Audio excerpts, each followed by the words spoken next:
మాట్లాడుతున్నాం. నమస్తే అండి. డాక్టర్ గారు ఉన్నారు. అడగండి సార్. మీ ప్రశ్న అడగండి.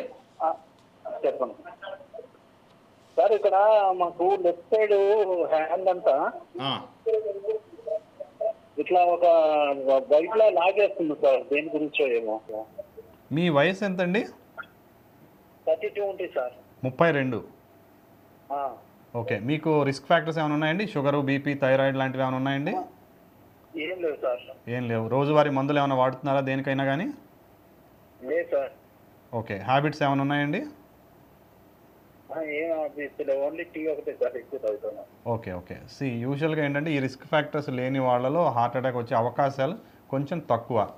మీ సిమ్టమ్ యూజువల్గా ఏంటంటే ఛాతీలో బరువుగా అనిపిస్తూ అదే బరువు ఎడం చేయి లాగుతున్నట్టుగా అనిపిస్తే మాత్రం అది డెఫినెట్గా ఎవాల్యుయేట్ చేసుకోవాలండి. లేదు మీకు ఏదన్నా గ్యాస్ పట్టేసినట్టుగా అనిపిస్తూ త్రేపులు వచ్చిన తర్వాత కొంచెం రిలీవ్ అయినట్టు, లేదంటే గ్యాస్ టాబ్లెట్ వేసుకున్న తర్వాత రిలీవ్ అవుతున్నట్టు కనుక ఏదన్నా ఉంటే మాత్రం అది సాధారణంగా హార్ట్ అటాక్గా పరిణమించే అవకాశాలు తక్కువ. ఓకే. అట్లా ఏం లేదు సార్. మామూలుగా ఇట్లా ఫోల్డింగ్ చేసినప్పుడు ఇట్లా పడుకునేటప్పుడు ఇట్లా ఫోల్డింగ్ చేసుకుంటాం కదా సార్. అవును. అవును. అప్పుడు కొంచెం ఇదంతా నొప్పి చేస్తుంది సార్. ఈ సైడ్ అంతా లాగేసినట్టు. అర్థమైంది. ఓకే. ఓకే. సో మీకు మోస్ట్లీ ఈ నరాలు ఒత్తుకోవడం కానీ కండరాలు ఒత్తుకోవడం కానీ అయి ఉండొచ్చు.